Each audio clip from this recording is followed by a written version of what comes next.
G'day, listeners. This episode is proudly brought to you by our major sponsor, supshq.com.au. Use code BENS15 at checkout to receive 15% off on your next purchase. G'day, listeners, guys, girls, followers, subscribers, YouTubers, Spotifyers, however you are hearing this. Welcome back to another episode of the Matter Mentality podcast, where we talk all things training, nutrition, psychology to help you achieve your best. So in this episode, what are we talking about? There's going to be a little bit of a different spin on this episode. I want to talk a little bit about something more towards our psychology realm, and hopefully you guys find it useful, as I think it is something that I'm picking up with a lot of clients recently. I say a few clients recently, and it's something that I've been through in my past, and I think it's something that a few people will probably be able to relate to. And that is setting both physical and psychological boundaries, healthy boundaries with people when it comes towards your goals. So I recently noticed a few clients engage in new relationships, new partners, things like that. Fantastic. Nothing wrong with it. Kudos to you. All the best towards you, that entire situation. The thing I want to kind of dive into is what happens when we have ourselves a personal goal. And usually if there's someone work with me, it's pretty high endeavor. It's a pretty large goal. It's pretty intense, something we're trying to achieve, something we're trying to put together. And it generally requires a lot. And along comes a new relationship. Now, what generally happens when a new relationship exists or starts to form a bond? We generally try to pair bond. We generally try to connect emotionally, physically. Intimacy takes place. There starts to be a lot of positive emotions attached and associated with feeling good, feeling that situation. We're going on dates. We're doing things. We're going on the usual hoo-ha and engaged in all that sort of activity. You know, spending time together, spending money together. We've got to show face, and we've got to go out, eat, and do all the things that people generally do, and go to these different events, situations, meet family, meet friends, all the stuff that takes for a new relationship to form and build. Now, one of the things that I generally notice is the first thing that gets us to be thrown to the wayside or subsides in the internal of the person is generally their personal goals. Now, whether that be their physical goals, their physique goals, competing, whether it be their sport, their hobby, their interests, whatever their goal is, generally I find that their personal goals tend to start being put to the wayside. Almost like they don't feel free or comfortable enough with this new person to open up yet they have such an extreme endeavor, or that perhaps if they do like this person or that a relationship is bonding or building, that this person won't accept the goal they have or won't accept them as being this person and won't be interested or like them with that endeavor underway or chasing that goal. Now, there's a few issues with this for me. It tells me that the goal that you set was perhaps not as meaningful to you as it should be. And that secondly, this true relationship or this new relationship you're building is going to have some kinks in it already. If you've already at the outset of the relationship feel the inability to discuss yourself freely and talk about something that has meaning to you. Let's say you have set a very true values-based goal that you are absolutely dedicated to, and it's something you want to do with your entire life. If there is someone that you're supposedly engaging with in a new relationship or a new endeavor, a new partnership, relationship, and you can't feel comfortable enough to express it, you have something pretty high to achieve and you're striving towards something pretty significant, I'd say there's a problem. However, I do understand that it's a pretty commonplace, it's pretty normal, a pretty normal situation for this to take place, and that we kind of feel we have to shrink ourselves down a bit and become more acceptable or sort of fit the normality and fit the general social expectations so that we don't seem odd or an outlier or don't seem weird. I get that entirely. But there also has to be a point of understanding that this is going to be someone that you intend to spend time with for the rest. Generally we date to assume to mate, marry, and sustain. Let's say this is someone you intend to keep around for a long period of time. Then there is going to be a point in time where that facade is no longer kept up, and you will want to go back to doing the things you want to do, or you've stopped doing those things that you wanted to do, those things that you enjoyed, those things you liked. And it'll lead to something even worse, which is bitterness and resentment.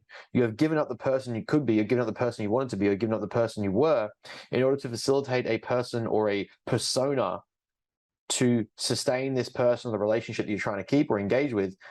and you've changed yourself that much that you no longer actually enjoy the things you're enjoying. And that's going to take some reflection. And when that reflection, that's going to lead to some reflections. It's going to lead to some negative emotions. It's going to lead to negative connotations that come with that new relationship that you'll inevitably look back on and start to see where it went wrong or changed or went away from the goal that you had. And that's going to lead to a lot of negative association to that relationship, to that person, to what's going on. There needs to be a clear understanding when a relationship starts that I am who I am, person A, before we start. You are who you are, person A. And we come together as two people trying to achieve our own individual goals whilst also sustaining a pairing relationship. This idea that we should give up who we are in order to be with someone and end up costing ourselves the goals and drive and the values that we have and the things that we enjoy doesn't make much sense to me. And I guess that I often speak a lot more logically and less emotionally than most people, and I try to be as compassionate as I can, understanding. But when giving up something as significant as that, and it comes at the cost of time, you can't get time back, you can't get decisions back, you can't remake choices. At a certain point, there is going to be a reflection in that relationship where you look back and realize that the choice I made to subdue who I was trying to become and the person I was trying to be in order to sustain a relationship out of fear or out of desperation or out of love, if we'll call it that, or potential of therefore, you're going to kill a part of yourself that was meant to be doing something more significant. And that is going to cause a lot of pain and anguish when it comes to reflecting on that and looking at that and realizing that you gave up something very important to yourself in order to be with someone that didn't actually like you for who you were anyway, or you thought they wouldn't like you for who you were. And so now you've set a standard that this is an acceptable way to be, that your average, that your normality is the humdrum life, and that the big goal you had, that would be an extreme now. That would be an outlier. That would be something you can't do, because now you've set the standard that you just go to work and come home, or you just go to work and we go out for dinner every other night, or we go out on the weekend and get pissed, when you were supposed to be training for an elite sport or training for a competition, or you were leading to a world-class business, or you were endeavoring to study a third degree or a master's or a postgraduate degree, whatever it is. You're setting something pretty significant for yourself that was going to be different. I mean, beyond the bell curve of normality. There is a way around this that for some reason people don't seem to comprehend, and that is, well, to begin with, honesty. If you have to lie about who you are and what you want to be and who you want to be in order to obtain a relationship or be with someone, then to me, that isn't even someone that you should want to be with. That is already setting up a crutch in the relationship that is going to lead to a downfall later on regardless. The internal is going to break it down. You're not being honest from the get-go. There's going to be resentment. There's going to be negative emotions. Neuroticisms neuroses will kick in. We're going to eventually come to the fork in the road where we have to address the fact that, hey, before you, I was doing X, and then I gave that up. And it's because of you that I gave that up. Well, I didn't tell you to give it up. Well, no, you didn't. But the implication was, this is what I have to be in order to sustain you. And that went away from what I was trying to do. That's going to lead to a lot of negative feelings. So obviously the first point is that you need to be honest about what you are and who you are and what you're trying to do before you even start the relationship.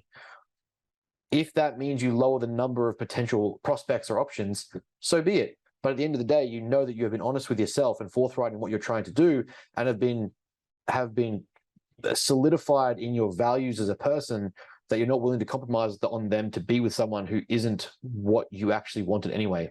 The social appeal may have meant that you wanted that person, perhaps, I don't know. But by being certain in your values of who you are as a person, sure, the prospects may be less because you're being honest about what you want and who you are, but you are then free to be with the right person to be able to support and encourage your goals and help you achieve them, as opposed to having to give them up to be with the wrong person.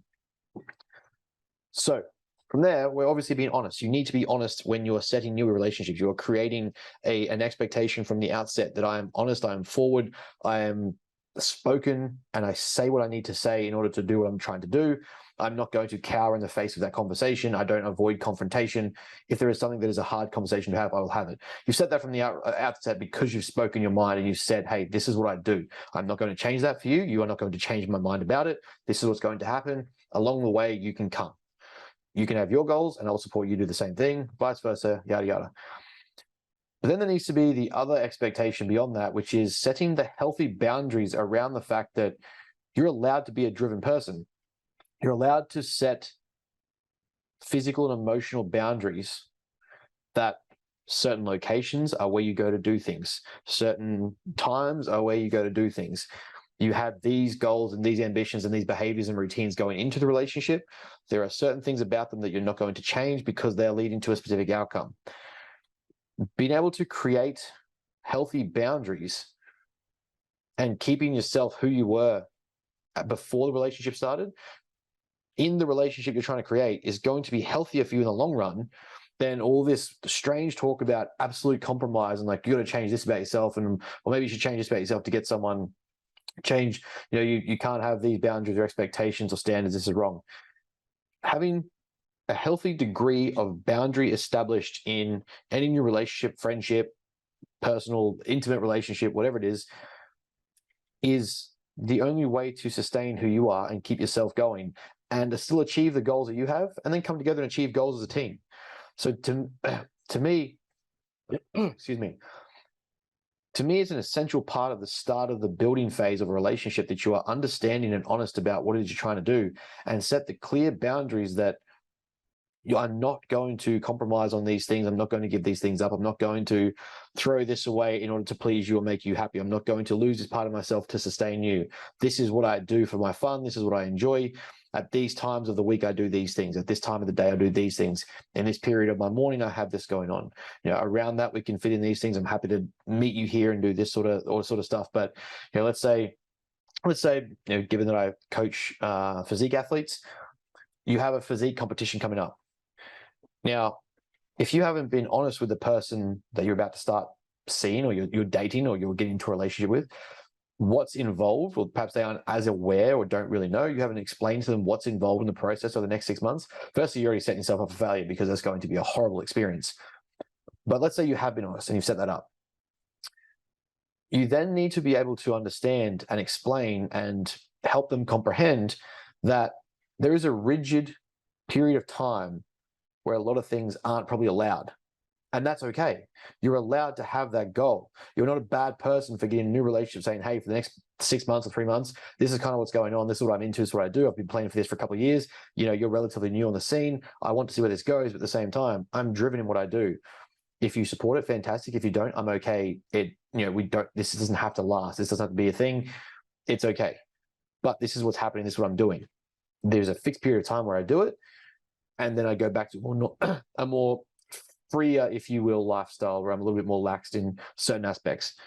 Because if we look at it, there are going to be, as I found this with many friendships, relationships, personal life, school, uni, whatever, there are pushback points when you set goals and you try to express yourself.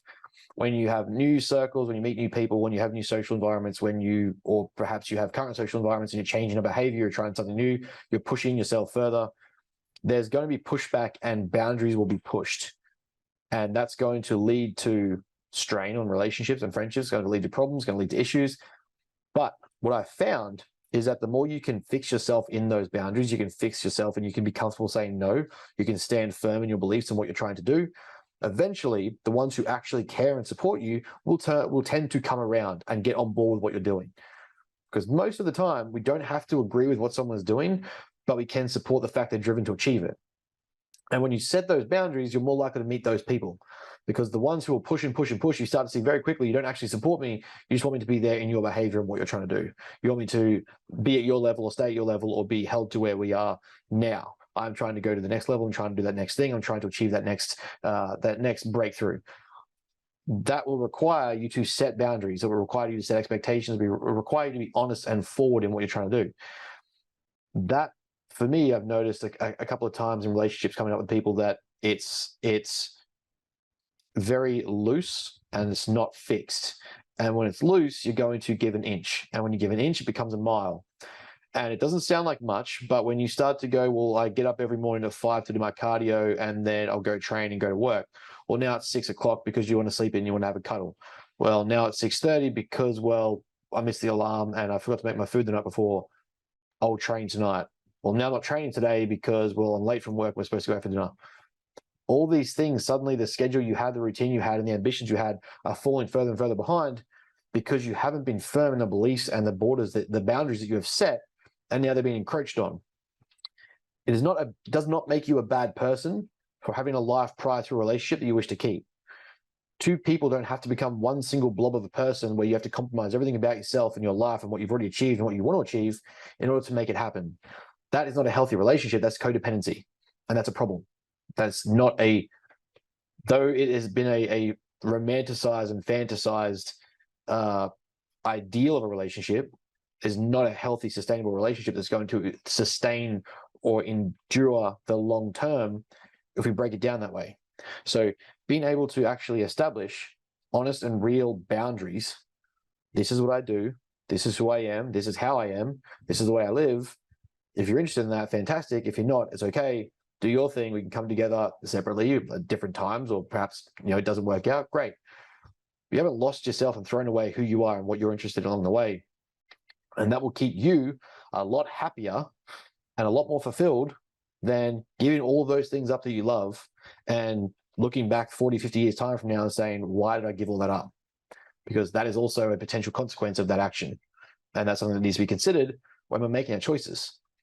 Am I going to look back at this decision 30, 40 years from now, know that I gave up on something, or I budged on something and then eventually gave it up because I wasn't set in my beliefs and I thought I had to change myself to be with someone who I thought wanted me or was interested in who I am. The reality is I had to change who that person was to be with them.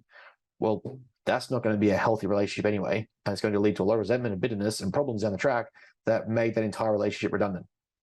So rather than make that mistake, the biggest piece of advice I can give you and give to anyone that is starting a larger endeavor, that is also perhaps looking at new relationships or forming relationships or have relationships, partnerships, friendships, whatever it is to make sure that you have yourself some firm boundaries in who you are, what you do, and how you do it, so that, and this doesn't have to be an entire mapped out 24-hour day, 7 days a week.